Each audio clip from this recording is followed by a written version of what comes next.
Hi, I'm Jeanette Roche. This is Bridge City News. Here are some of the top stories we've been following. Pope Francis makes his last stop on his Canadian tour. Plus, Albertans brace for the heat as the mercury rises for the long weekend. And a local pub gets a prestigious recognition. Your nation, your province, your southern Alberta. From the heart of Lethbridge, it's Bridge City News with Jeanette Roche. Thanks for joining us. Pope Francis is on the last stop of his Canadian tour. He is flying to Iqaluit today. While in Quebec City, he told a gathering of residential school survivors that he came to Canada in a spirit of penance to express his heartfelt pain at the wrong inflicted on them by many Catholics who supported oppressive and unjust policies. He referred to his week-long visit as an intense pilgrimage and told the survivors he wants to take further steps so the processes of healing and reconciliation can continue. Pope Francis says he's returning home greatly enriched and that the lives and experiences of the Indigenous people have touched him and will always be a part of him. With heartfelt sorrow on its difficult and demanding journey of healing and reconciliation, in confronting the scandal of evil and the body of Christ wounded in the flesh of our Indigenous brothers and sisters, we too have experienced deep dismay. We too feel the burden of failure. Pope Francis is just a messenger from God. God is the one that forgives and does to the people. It's the Pope is the messenger bringing the message to the people. And I think he's sincere. For him to come out here right now to say, hey, this is normal, this is acceptable as Catholics to celebrate the song, I think that would be a great next step. But as far as concrete things, bringing out the records, acknowledging, people need to know where their families are. I'm here, I wanted to hear the Pope for forgiveness, and I heard what he said. I forgive him. I think in many of my elders, it's hard for them to forgive because you can forgive, but you can't forget. Mental health workers across the country have been significantly busier since Pope Francis arrived in Canada to apologize for acts committed by members of the Catholic Church. Indigenous Services Canada says the federal government's 24-hour crisis support line has been receiving double the number of callers it usually gets. On average, the National Indian Residential School Crisis Line receives 121 calls a day since January of 2022, but on Monday, the number of callers jumped up to 277. That was the day the Pope first apologized for the cultural destruction and forced assimilation of Indigenous people. A heat warning has been issued by Environment and Climate Change Canada for southern Alberta. There are a few different organizations doing what they can to help Lethbridge's residents and most vulnerable. As BCN's Micah Quinn explains, there are some good tips to help beat the heat here in our city as the hot weather continues into the August long weekend. We're forecasting a high of 35 degrees today, a little bit cooler tomorrow with 31 in the forecast, but then rebounding to 34 for both Sunday and Monday. Environment and Climate Change Canada has some tips if you are looking to venture out into the hot weather. So we try to encourage people that if they do have activities outdoors, especially strenuous activities, to try to move those activities to the cooler parts of the day when possible. But if you do have to be out in the heat, to really try to stay hydrated and to try to take frequent breaks from the heat when possible. As well, always with these heat alerts, there are populations that are more vulnerable to this heat. So it's important that people make sure to really keep an eye on children, the elderly, and anyone with pre-existing conditions that could be make them more susceptible to heat-related illness. Water is vital during the heat alert, and the Interfaith Food Bank is doing its part by donating water bottles, which are then distributed to partner organizations here in Lethbridge. Whether it be Streets Alive, Woods Homes, the Sage Clan, and different groups that are out on the streets. And then we also have community programs that are in need of water as well for even outdoor summer camps. Over at Streets Alive Mission, the organization is helping out our city's most vulnerable during the heat wave. During the summer, especially in the heat, we do our outreach program every weekday afternoon. We go out with our wagons filled with all sorts of goodies, 2 to 4 outreach workers. We supply water, sunscreen, snacks, and then wellness checks. Then, of course, our doors are open all week long, 9 to 4, with the exception of the lunch hour. We're a nice, cold, AC kind of building, water, juice, all that kind of stuff. So. The City of Lethbridge says local spray parks are open in the city from 9 a.m. to 9 p.m. They are also asking residents to monitor the use of electric appliances and keep air conditioners at a moderate level to avoid overloading the power grid. For Bridge City News, I'm Micah Quinn. And if you are planning to brave the heat and get outside this weekend, the air show is back in town for the first time in 4 years. Lots of work has gone into putting the air show together, and spectators can expect to be in for a wild ride as lots will be taking place. The president of this year's air show, Dallas Hardy, explains what attendees can expect. We've got a really good lineup of aerial performers. We've got 6 or 7 aerial performers, including Bill Carter and Dan Reeves, Anna Servanenko, just to name a few. We've got Manfred Radius with his glider. And then, of course, the headliners, Jess with the CF-18 Hornet demonstration team. And it's pretty exciting when he flew in last night. Nice to see them here again. And then we've got an amazing static display this year. We, with the shortage of military assets in Western Canada especially, we don't have much military on displays. The air show will be running both Saturday and Sunday, with gates opening at 10 a.m. Details on how to purchase tickets can be found on our website, bridgecitynews.ca. The results of the 2022 community survey through the Lethbridge Police Service are in, and it shows more than 3/4 of respondents are satisfied with the department. 86% said the service is adequate to good. However, about 14% rated the LPS as poor. We can never have 100% of people saying that they love their police department or anything. Anytime you have 100%, you have to question the validity of that survey. So 14% obviously is a number that we need to look at, and we need to see what we can do to better serve that percentage. However, surveys are very much, as you know, just a simple question asked. The 14%, my message to them is they need to let us know what makes them not satisfied. Chief Mediza says they hope more citizens will come forward and share what makes them dissatisfied with the service of the department to hopefully decrease that number in the future. Well, we need to issue a correction to a story we aired last night. In our Thursday broadcast, we said Lethbridge City Council approved $700,000 for tent encampment cleanup.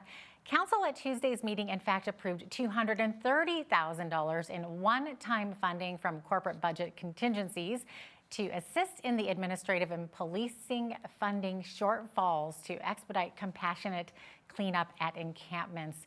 City Council is also allocating up to $470,000 in one-time funding to move forward with more suitable solutions for encampment concerns that go above just encampment cleanup.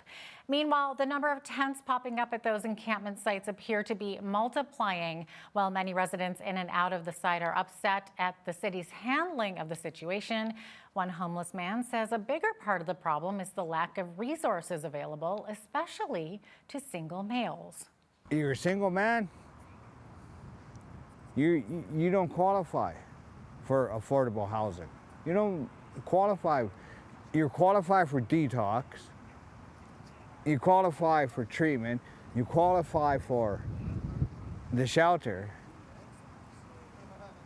But I mean, if you're a single man, I respect what they do with the women, okay? I respect that, and bless you all. But I mean, some of us, we live in the fringe, eh? We're not there, we're not there.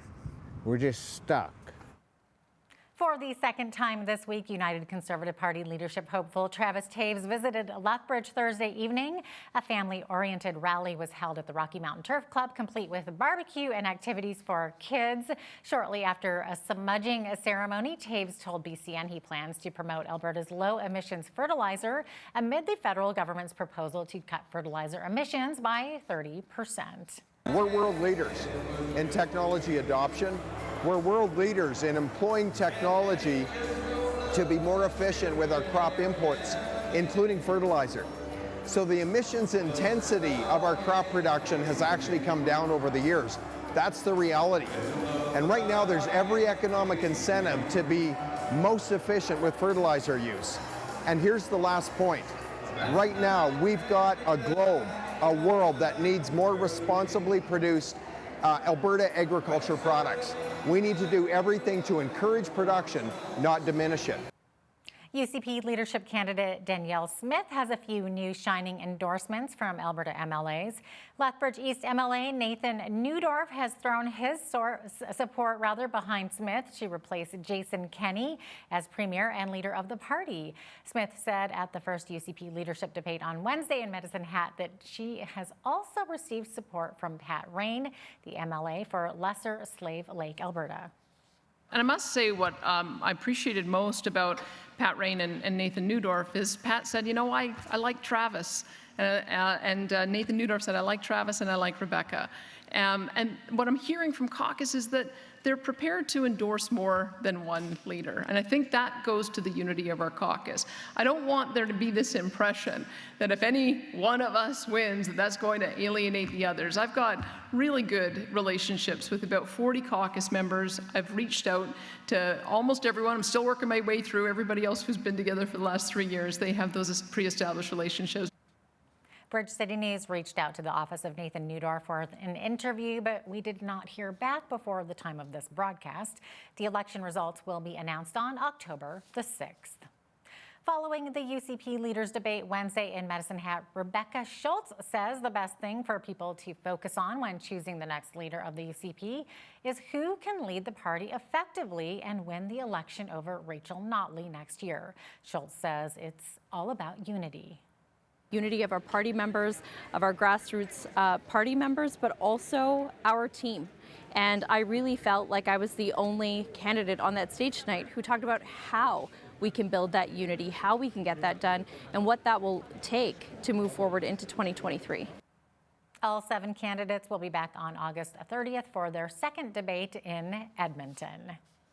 UCP leadership hopeful Leela Ahir says she's relieved to finally be exonerated of exceeding Alberta political contribution limits in 2018. A Queen's Bench judge ruled this week that Ahir did not breach the rules and rescinded the 2019 finding of the Alberta Elections Commissioner. The judge also found the investigation was unfair to Ahir because she wasn't given a chance to provide evidence that would have cleared her of the alleged infractions. Ahir told the CBC that she knew she'd be exonerated, but she's glad the matter has finally been resolved after 3 years. Well, there are many factors that go into play when choosing a political leader. Considerations that Alberta Conservatives are now facing in the upcoming UCP leadership vote. Jack Fonseca is the Director of Political Operations for Campaign Life Coalition. He shared with BCN's Naveen Day his recommended course of action for picking a political leader. Jack, can you give us a brief snapshot of your organization and what it is you do? Yeah, so we've been around for about 40 years as a national pro-life, pro-family organization.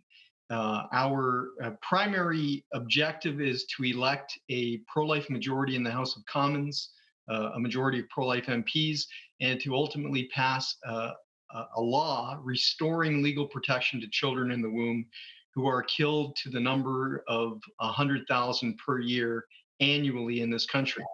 Can you tell us why the voice of your organization is important? Our voice is necessary because we're unafraid. We call it what it is. Abortion is a euphemism. It's a euphemism that masks the ugly, horrendous reality of the act, which is an act of violence that ends in a murdered baby. Abortion is child murder, plain and simple. So our voice as a pro-life national organization is important to call it what it is so that we help to educate Canadians across the country, including the new generation, the next generation of Canadians who will be the next generation of voters and legislators and whatnot. So what do you recommend as a course of action when picking a political leader? Campaign Life Coalition, first of all, is going to have a voter's guide on the UCP leadership race, if you're referring to the UCP leadership race specifically. So they can sign up for updates on our website at campaignlifecoalition.com so that they're informed as soon as we have our voter's guide available. where we'll rank the candidates and how we think they should be voted if you are a UCP member. And you have, by the way, I should mention, Alberta residents have up until August the 12th to become a UCP party member and to become eligible to vote for the UCP leadership candidates.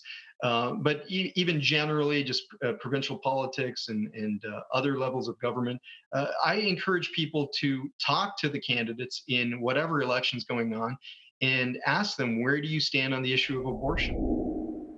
Alberta is making a limited supply of monkeypox vaccine available. The United Conservative government says the shots will help curb the spread of the virus, and appointment bookings for a shot are now open. Dr. Dina Hinshaw, Chief Medical Officer of Health, says anyone can catch the monkeypox virus, though through close physical contact. But during the current outbreak, gay and bisexual men have been affected the most. Alberta has 12 confirmed monkeypox cases. A local pub has received top honors in our city. Honkers Pub and Eatery won 4 awards at the Best Bar None Awards on Wednesday evening for Best Business, Best Staff, Best Food, and Best Community Involvement. The owner of Honkers, Vicky Vandenhoek, says it was amazing to receive the awards. I mean, the more that you can be recognized for things that you're working hard at is just fabulous. You know, so we'll have the sticker which will say Best Bar None, and we want people to ask us, what is that? I know we'll have it on our website and information. It's not just, you know, having an award because you've been around for 25 years. It's something about you're doing your job and trying to make sure everything is safe for staff and customers. And so having that on your door or a sign, it's kind of like, great, people can ask, you're new to town, oh, I feel like I could come here on my own and it would be a great place to go. Pop's Tap House took home the Best Pub Award, and the Water Tower Grill received the Best Restaurant and Bar Award. The city of Medicine Hat has been in full cowboy mode this week. The Medicine Hat Stampede began July 27th and runs until the end of day Saturday, July 30th. It's the first stampede the city has celebrated since the pandemic, and it's complete with rides, a rodeo, food vendors, and live entertainment. The Beach Boys will take the stage Saturday night to close out the event for another year. Tim Weinberger of the Medicine Hat Stampede and Exhibition gives us an overview of the history of the grounds. The Stampede is back full on. Our motto this year is We Ride Again. Everything's back, night shows, exhibition, the CFR rodeo. The night shows this year are going to be fantastic. You know, every year that we do a show, we want to make sure that it's bigger and better than last year. And this year, with the circumstances of the last 2 years, are no exception. The organization itself actually dates back to 1887. In fact, Medicine Hat can actually brag the fact that our rodeo is older than Calgary's. So we've been around for a long, long time. And it looks like Medicine Hat is experiencing a scorcher of a day. They were Alberta's hot spot today, reaching 36 degrees. Environment Canada has declared a heat warning for much of Alberta, and these blistering temperatures should continue into the long weekend. I will have all those details coming up for you after the break. Stick around.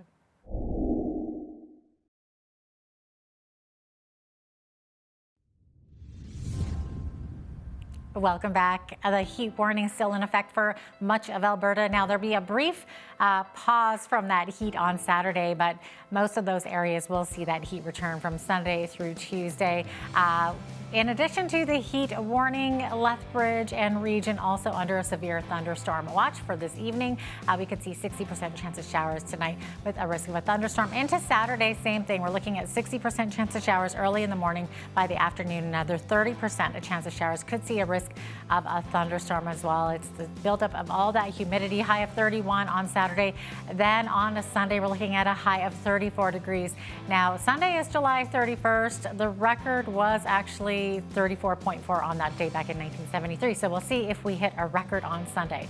Monday, same thing, 34 degrees looking at the high that day, back to 29 on Tuesday. Could see some showers then as well, and then 27 to round out the 7-day forecast on Wednesday and Thursday, with partly cloudy skies for both of those days. So we are well above where we should be, which the almanac tells us that the average high for this time of year is 26 degrees. We're definitely higher than that. 11 degrees is the average low. 37 was our high temperature on this day back in 2007. And in 1963, we were sitting at only 4 degrees. 5:58 is when the sun rose this morning, and the sun set this evening, 9:18 p.m., giving us 15 hours and 20 minutes of daylight. So we're about 3 minutes shorter than we were yesterday. Winter's coming. What can I say? On the West Coast, also experiencing severe heat. Sunshine in Victoria, 29 the high, 27 in Vancouver, feeling much warmer inland, especially with that humidex. 25 the high in Edmonton tomorrow with a chance of showers and a risk of a thunderstorm. Same thing for Calgary, 27 the high there with a 30% chance of showers, risk of thunderstorm. So there's that brief pause from the heat there in Alberta. 24 the high in Saskatoon tomorrow, 29 in Regina, high of 30 degrees in Winnipeg tomorrow under sunny skies and a high humidex as well. So the prairies definitely getting the heat. Not much different in central Canada though. 28 degrees in Toronto there, 27 the high tomorrow in Ottawa. Same thing for Montreal. Montreal seeing lots of sunshine and a very high UV index. So definitely grab those sunglasses, grab that sunscreen, and try to keep cool as much as possible. 29 degrees the high in Fredericton tomorrow with showers expected. Rain also expected tomorrow in Halifax with a high of 25. Charlottetown looking at showers and 25 degrees, and looking at 2 to 4 millimeters of rain with some onshore winds there in St. John's, Newfoundland tomorrow with a high of 22 degrees. So there you have it. That is your forecast. A big bank economist says the data in this morning's GDP report means the Bank of Canada will likely go ahead with another supersized rate hike in September. Stats Canada reports real gross domestic product didn't show growth or contraction in May after a 0.3% expansion in April. Meanwhile, RBC Assistant Chief Economist Nathan Jansen says the economy is hitting long-term production capacity constraints, in part because of an ongoing labor shortage. The preliminary estimate for second quarter GDP points to 4.6% annualized growth, is up from 3.1% in the first quarter. Oil companies are reporting record second quarter profits as consumers struggle to pay for gasoline, food, and other basic necessities. Calgary-based Imperial Oil's second quarter profit soared to $2.41 billion, more than 6 times higher than a year ago. In the U.S., ExxonMobil earned a record $17.85 billion in just 3 months, and Chevron made a record $11.62 billion. Last month, U.S. President Joe Biden said that, quote, Exxon made more money than God this year, end quote. And now here's a look at today's markets. The markets were up for the month of July. The TSX was up 236 points for 19,692. The Dow was up 315 points to 32,845. The S&P 500 was up 57 points to 4,130. The Nasdaq was up 228 points to 12,390. West Texas Intermediate Oil was up $1.85 to $98.27 U.S. per barrel. Natural gas was up 16 cents to $8.30 U.S. Gold up $10.09 to $1,765 U.S. per ounce. And silver up 35 cents to $20.36 U.S. per ounce. Feed wheat is $11.43 per bushel, barley $8.23 per bushel, canola is $19.38 per bushel, and corn $10.74 per bushel. Live cattle were up 28 cents to $136.45. Feeder cattle up $1.15 to $178.58. And lean hogs were up $1.53 to $120.65, all on August contracts. The Canadian dollar was up slightly over the past 24 hours at 0.7815 US.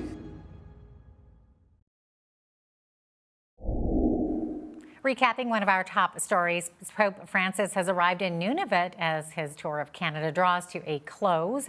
Earlier today, a delegation of residential school survivors and other Indigenous leaders gathered for a private audience with the Pope in Quebec City. After that, Francis boarded the plane for Iqaluit, where he will take part in more private meetings as well as an outdoor event with young people and elders. It's his last stop before he returns to the Vatican. Well, after the break, the University of Lethbridge has received a grant of $1.5 million to develop an app that will monitor the physical activity of children in 14 different countries. And if you see news happening in your community, be sure to send us an email at info@bridgecitynews.ca. We would love to hear from you. Here's your Bridge City News community calendar. Come celebrate Heritage Day on Monday, August 1st at Fort Whoop-Up, beginning at 1 p.m. There'll be all sorts of family-friendly activities to enjoy with wagon rides, a petting zoo, exploring the fort's community garden, and learning about traditional food preservation methods. Admission is by donation. For details, visit fort.galtmuseum.com. Discover homegrown produce and homemade products at the Downtown Farmers Market at Festival Square in Lethbridge. Every Wednesday beginning at 9 a.m. until September 4th, you'll find over 15 local vendors selling fresh fruit and vegetables, delicious baked goods, homemade soaps, and so much more. Enjoy the relaxing atmosphere and support local producers and artisans at the same time. And that's your Bridge City News community calendar.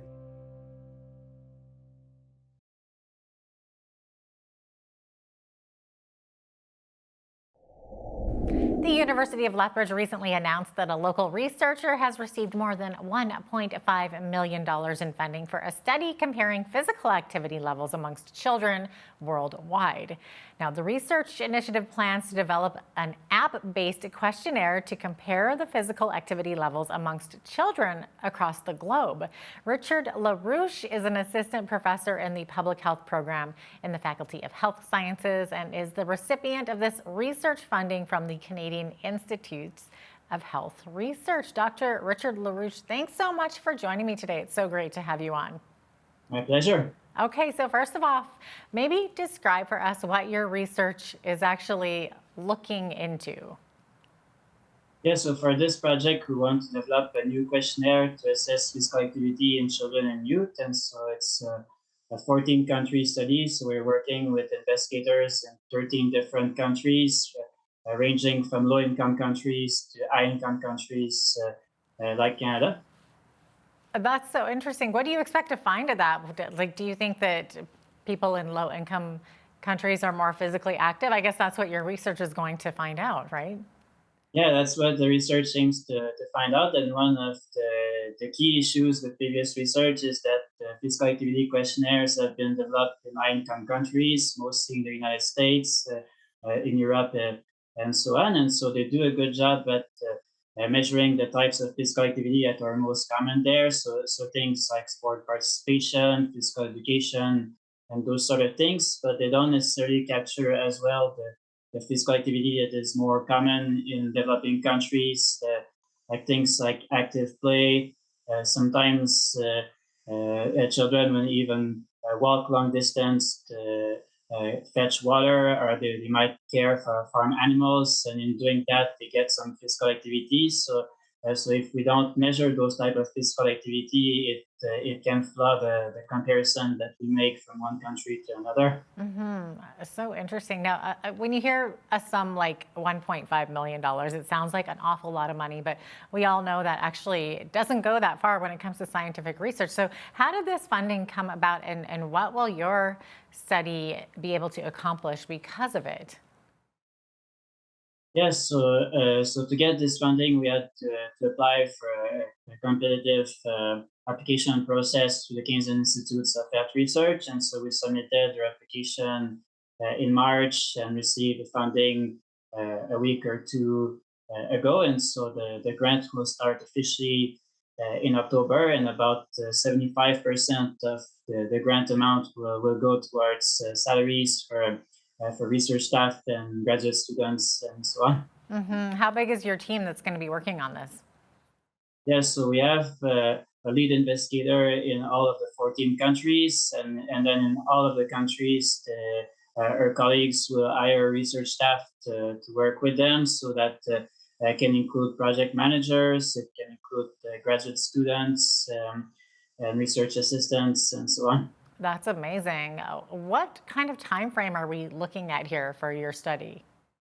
So it's a 3-year project. So it starts October 1st this year and then goes all the way to September 2025. Okay, wow. And why was this topic, a topic specifically, something that you wanted to study?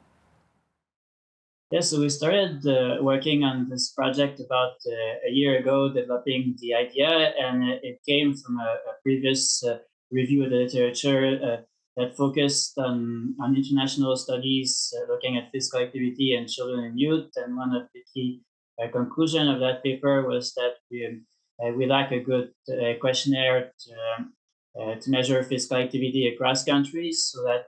And because of that, the comparison that we make can be flawed. So, for example, in some of the international comparison, children in the United States appear to be amongst the most active. In other comparison, they appear to be among the least active. So, so there are some large discrepancies that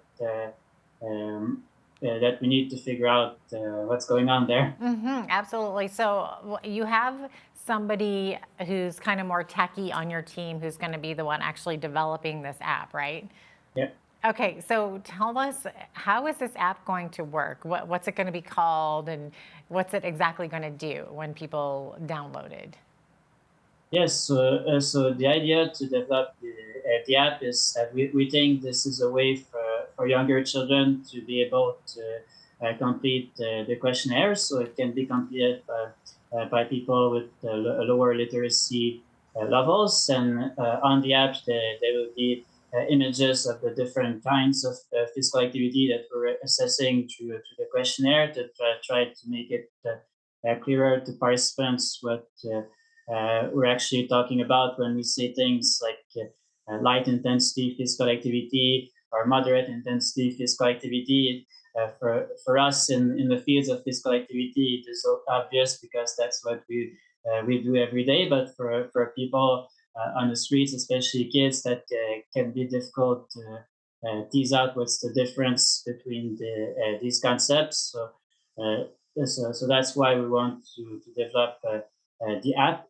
But before we get to that, we'll develop the questionnaire itself, and this will be a fairly time-consuming process. So it will involve work in all of the 14 countries to interview children and parents to make sure that they can understand the items that we have in the questionnaire correctly, and that will help us develop a new version of the questionnaire that will come with the app, and then we'll need to translate the app and the questionnaire in all of the languages that are official in those countries.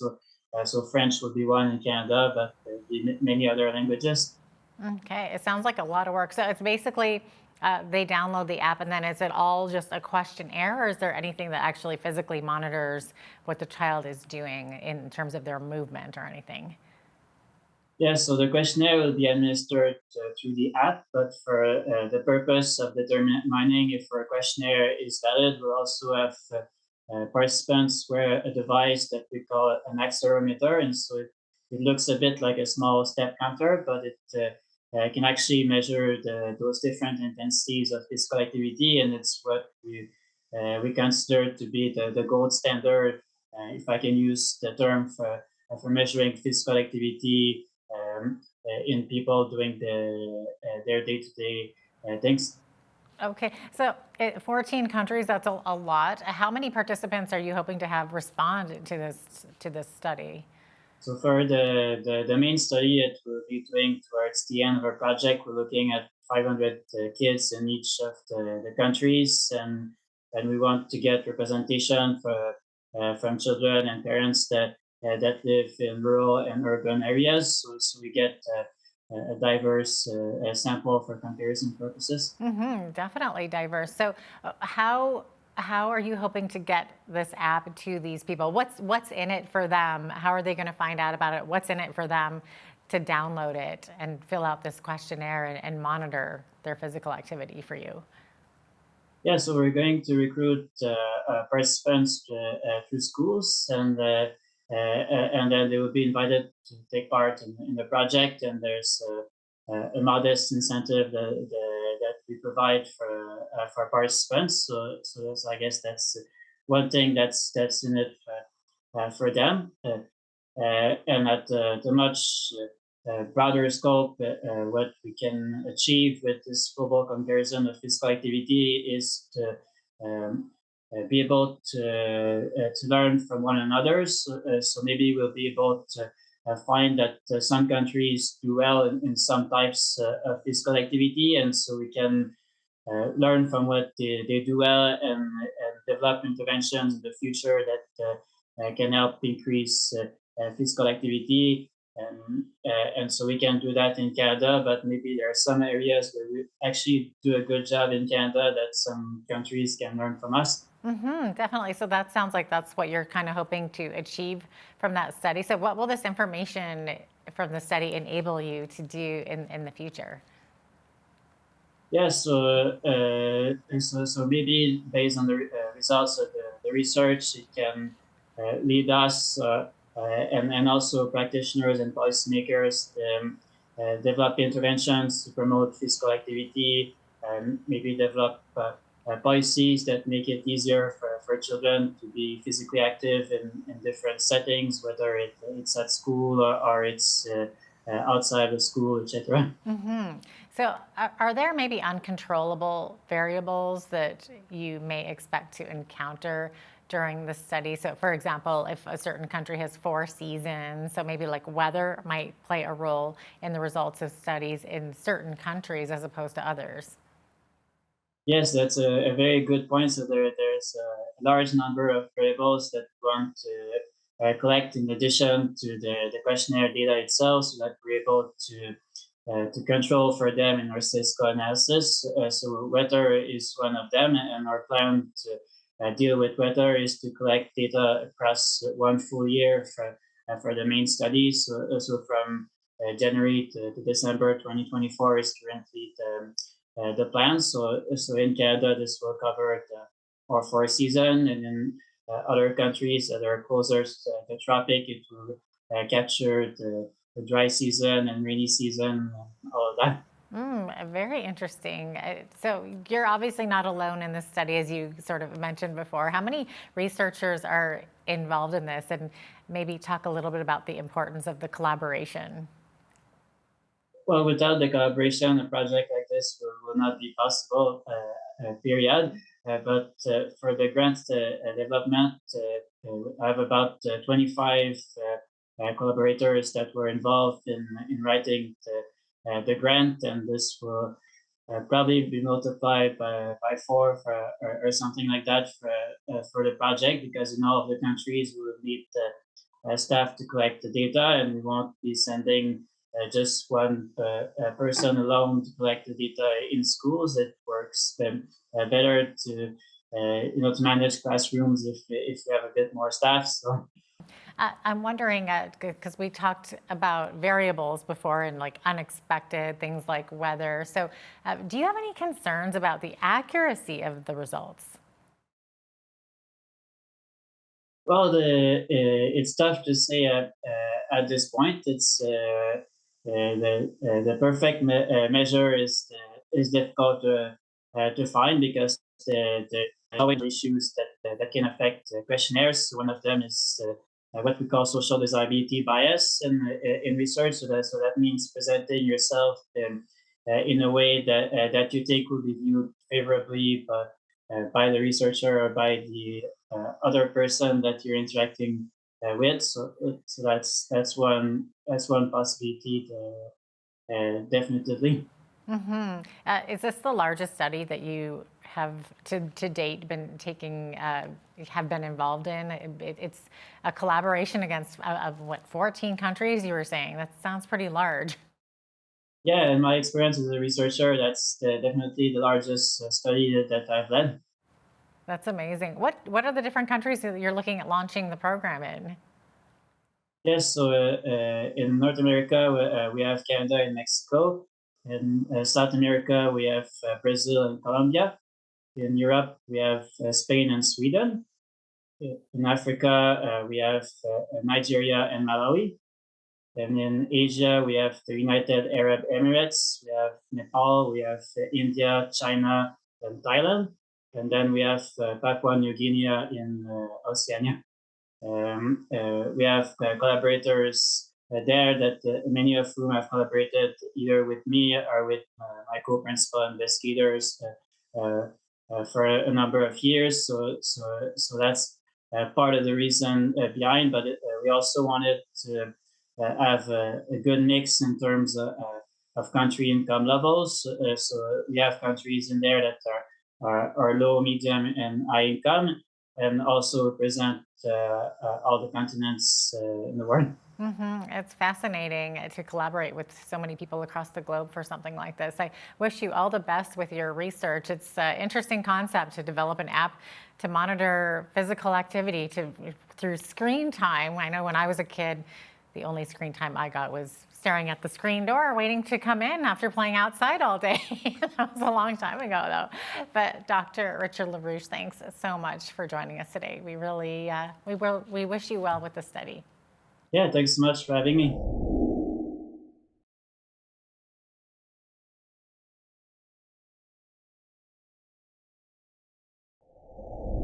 Well, we live in a generation that believes that climate change is in fact a very real and present danger to our world, and that it's necessary to spend billions of tax dollars to find a solution as quickly as possible. But is this actually true? And if so, are we getting any tangible bang for our buck?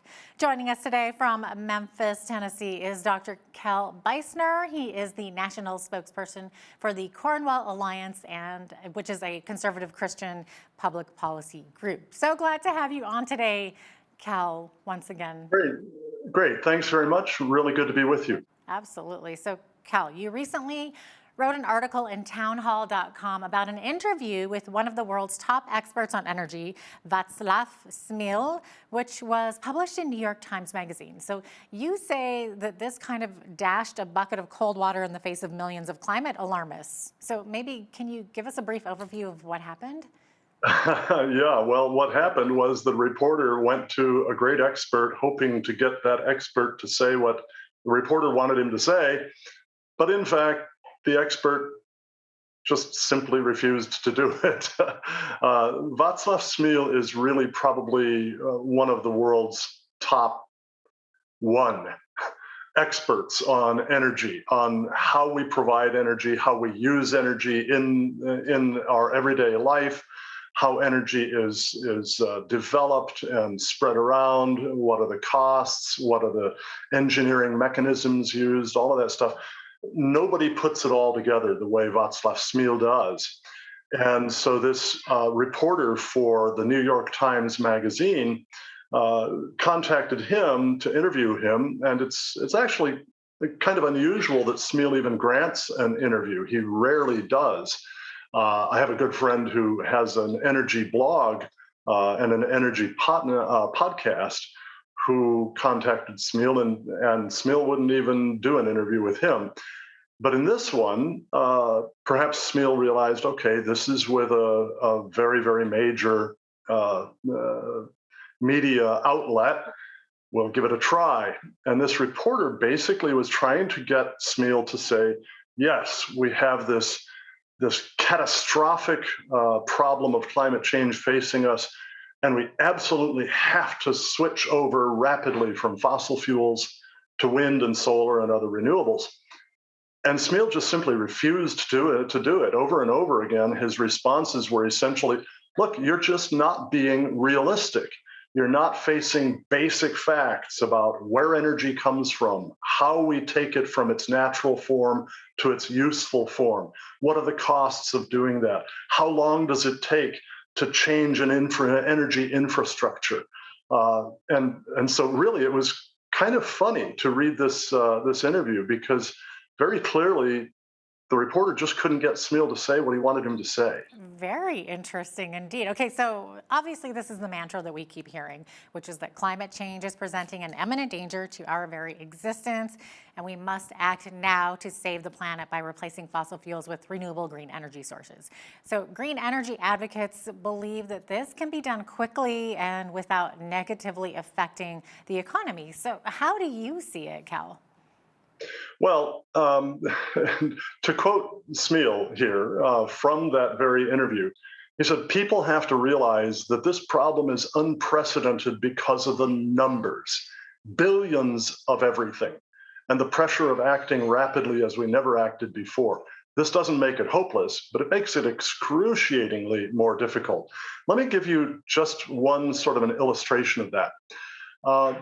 Over the period of roughly 2008 to 2016, solar energy received 3,500 times as much in the way of subsidies and tax incentives from the US government as did any of the fossil fuels, coal, oil, natural gas.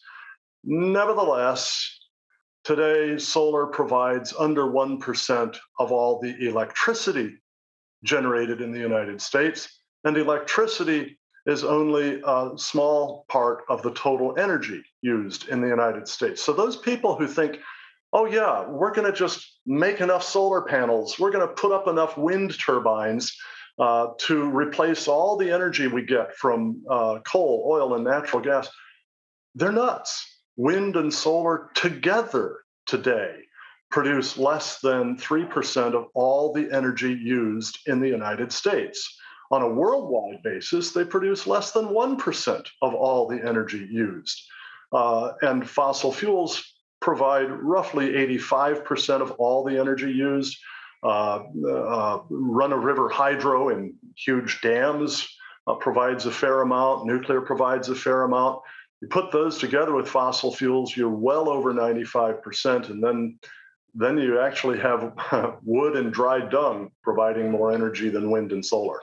Wow, it sounds like we would need a whole ton of solar panels all across the world. These are just developing nations too. So realistically, how long would it take for the many, many developing nations of the world to get to a place of having sufficient green energy to function on? And who would actually pay for that, considering they have much higher priorities, such as providing proper health care and food for their citizens? Yeah, the answer to how long is forever. There was a really interesting article just recently, actually a paper, a refereed paper, asking, would it be possible to provide all of the electricity for Germany with solar panels in Spain, Spain having the best sun conditions of any place in Europe? And the answer was no. That first of all, we don't have enough of the very rare earths and precious metals necessary for making solar panels to produce that many solar panels just for the use of Germany, let alone for all the countries all around the world to produce their electricity that way. But second, we don't have enough land.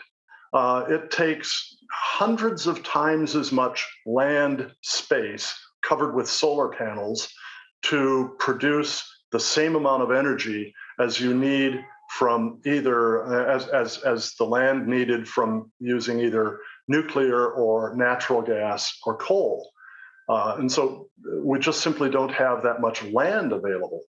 And that's the kind of point that Smeal makes. I mean, this is a man who's written more than 40 books in this field, teaches at university in Canada, and he came out of what used to be Czechoslovakia, now Czech Republic and Slovak Republic. But he came out of there, grew up under communism, and he knew what it was to have a government that simply said, this is what we're going to do, and it doesn't matter whether the market works, doesn't matter whether the real world works that way. And he just refuses to bow down to the prevailing narrative. Mm-hmm. Now, that New York Times interviewer asked Smeal if there aren't maybe credible pathways to decarbonizing the grid. So what was his reply to that? Well, yeah, Smeal said Germany, after nearly $500 billion in 20 years, they went from getting 84% of their primary energy from fossil fuels to getting 76%. Can you tell me, and I'm still quoting Smeal here, can you tell me how you'd go from 76% fossil to zero by 2030 or 2025? I'm sorry, the reality is what it is. I'll add to that. Germany was picking the low-hanging fruit in these first 20 years and spending $500 billion. They took the easiest parts of their energy infrastructure to replace with wind and solar, primarily wind for Germany, because Germany just doesn't get that terribly much sun. But they took the easier parts. For the next, say, let's see, they went from 84 to 76%, so 12% drop in fossil fuels. For the next 12%, they're going to be working on the harder fruit to reach, higher up on the tree. That's going to cost more. For the following 12%, it's going to cost even more than that. So this is just simply not realistic at all. The Biden administration in the United States wants us to go to net zero by 2050 and to 50% reduction in carbon dioxide emissions by 2030. It's not going to happen. I mean, my own article, I closed up with a quote from Thomas Robert Malthus, the originator of Malthusianism, the notion that the world is overpopulated and we're running out of resources and we have to contain population, which is itself wrong. And he admitted it in the third edition of his work. But, well, first edition is what's famous. But some 200 years ago, Malthus wrote, "What cannot be done will not be done," which seems to me to make good sense. It was interesting. Now, Cal, to be fair, many, of course, argue that setting green goals is a necessary thing if you want to achieve them at some point. What are your thoughts on that? Well, as Smeal put it in response to this interviewer, it's not helpful to set goals that cannot be met. It's not helpful to set purely idealistic goals. Goals need to be at least plausibly reachable in order for them to motivate actual hard work and action to achieve them. And Smeal is saying, no, the goals that are being set, whether it's 50% reduction by 2030 or net zero by 2050, the goals are being set are simply not possible. And what that means is that as people fail to achieve them, as they fail to get the impossible done, then they lose hope. And hope is essential to humanity making major achievements. So if you want to destroy hope, you set unreachable goals, then you fail to reach them, and people give up. That's not what we want. Interesting.